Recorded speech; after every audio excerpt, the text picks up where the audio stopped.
Hi, welcome back to Mechanic Garage. Another new car. You might have seen it in the last video. Took it in part X against the silver one. So this one is going to be a bit quick fix and try and get a 3 MOT early on next year. But we'll have a look around it in a minute, straight after this intro.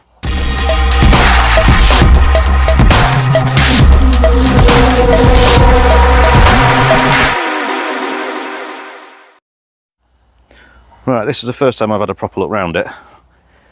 It was dropped off last Sunday when the guy came and picked up the 75 saloon.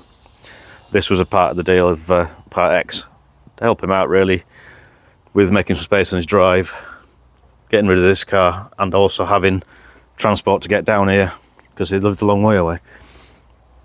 So I haven't really had a chance to have a look at it because it was Sunday night, and then it's been dark all week when I'm at home because I've been at work all the time. But anyway, I'm rambling on. It's a 2002 75 Tourer, as you can see, automatic diesel, 140,000 on it. The guy owned it for 10 years. It's been a bit of a workhorse.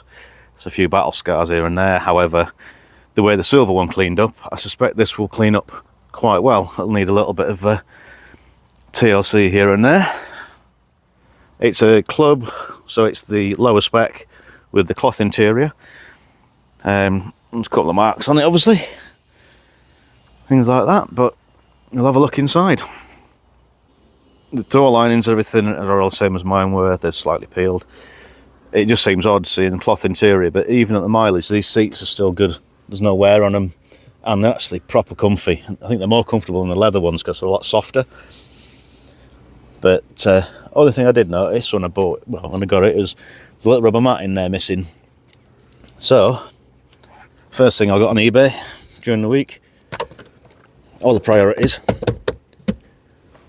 new rubber mat, because that was first thing I noticed. It's a shame about that scratch there, but most of that might polish off. It's on plastic, so we've got a bit to work with. A little bit of wear on the steering wheel.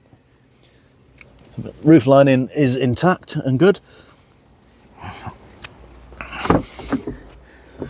Back seats on these are enormous, proper big squishy things. Still got all the original Rover mats in as well, I noticed. It did have a rubber over mat on the driver's side. Let me just about make out the Rover badge there. But just needs a really good clean up, really good check over. And little things like this try and sort out a little bit. It'll never be factory unless I replace factory condition, unless I replace a bumper, which I don't plan on doing, but I will tidy this lot up. Handy feature if you want to get in the back. You don't have to open up the entire back end. Just open the glass.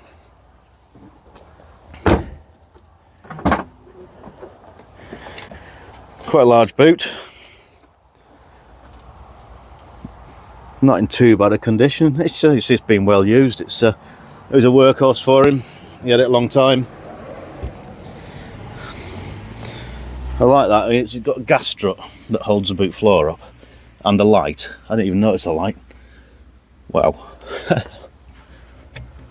Don't know how the light works because I can't see any wiring. Oh, there it is. It's in there. So it must work on, or not work at all. I don't know. Literally, this is the first time I've had a proper look at it. So, has it got a spare? Yeah, got a little spare. Bit grubby, but it's dry. That's a good sign. So this needs really good clean. And a bit of a, find out what that rattle is in that corner. There's just as a car drove past. Basically, it's a diesel automatic estate with a tow bar, roof rails, the usual stuff. So, okay, that door's not open. Is that an issue? For some reason that hasn't opened. But then, yeah, that's the first time I looked around it. It's actually quite tidy. Just needs a good clean. Look under the bonnet. It's actually in quite good nick. Just okay, where's that? It's a later one, so it's, sorry, it's an earlier than mine, so it should have a little lever you can just about make out there. It should pop out, so I'll go and get a screwdriver and hook that. Right, the little release tab should come out of the grill. There it is. There's a little lever there, so you can release the bonnet.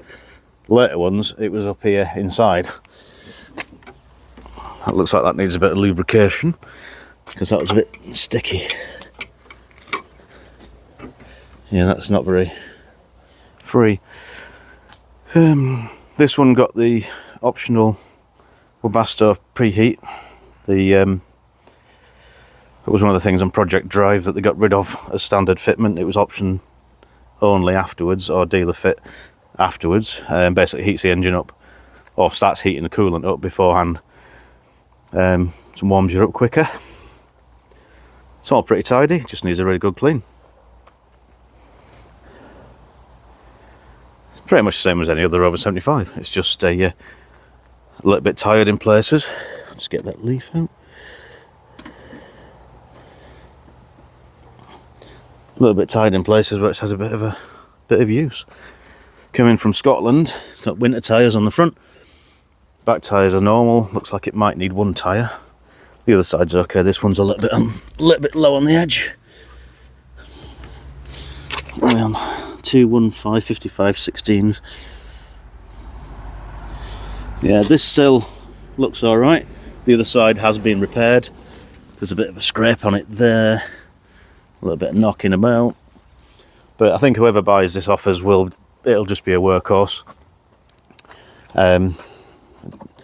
Rather than a pristine family car.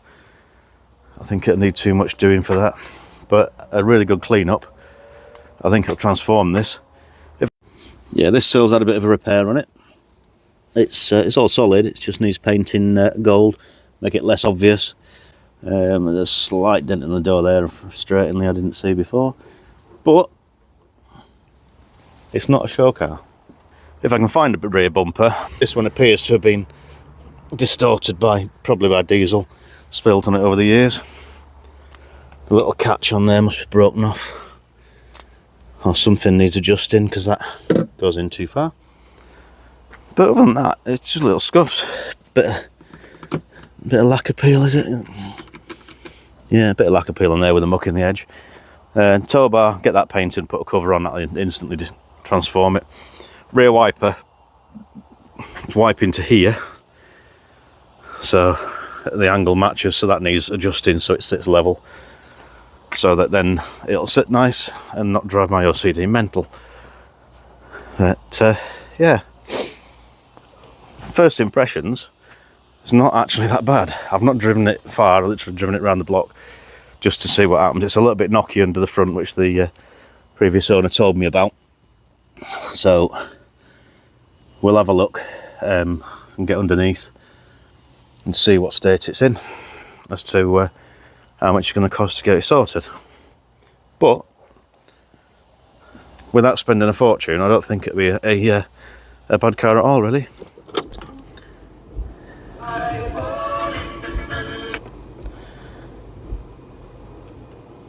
Turn the rear wiper off.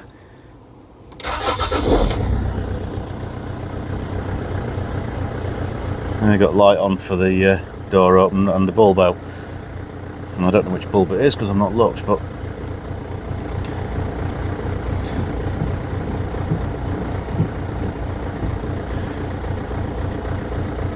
yeah, that's a main difference. Auto. Working cup holder. So the lower spec stereo. Slightly different to the other one. Sport and winter mode, is it? Economy mode? I don't know. Just needs a good clean.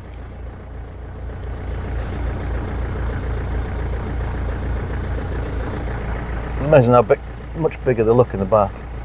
But it's a controversial opinion, but I think the estates look nicer than the saloons.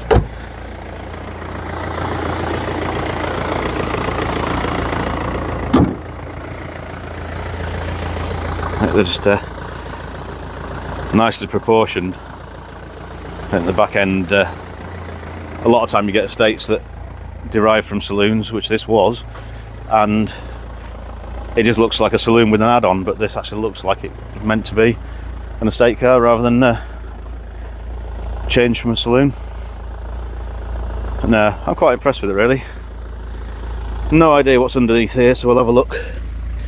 What sort of estate? Can we see anything? No, I need to get some lights under there. I can see crusty stuff already. But then it's a Scottish car, Scottish registered, lived all its life in Scotland, so it's going to have suffered a little bit more with the old rusty bits. Yeah, it's amazing really, see how many things are different from the lower spec. It hasn't got any mat pockets for starters. I thought they would have been standard. Armrest, usual stuff. It's got what looks like a drinks holder, but I think it's actually just oh no, it is a drinks holder. Alright, I wasn't sure if it was a blank because it doesn't do anything. At least it's got one.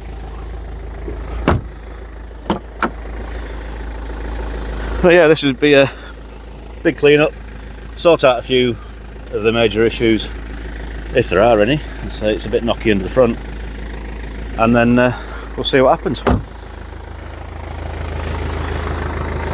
I can't really take it for a drive because it's not taxed at the minute, but in a future video, once I've had the things done, I'll get it taxed and we can take it for a proper drive.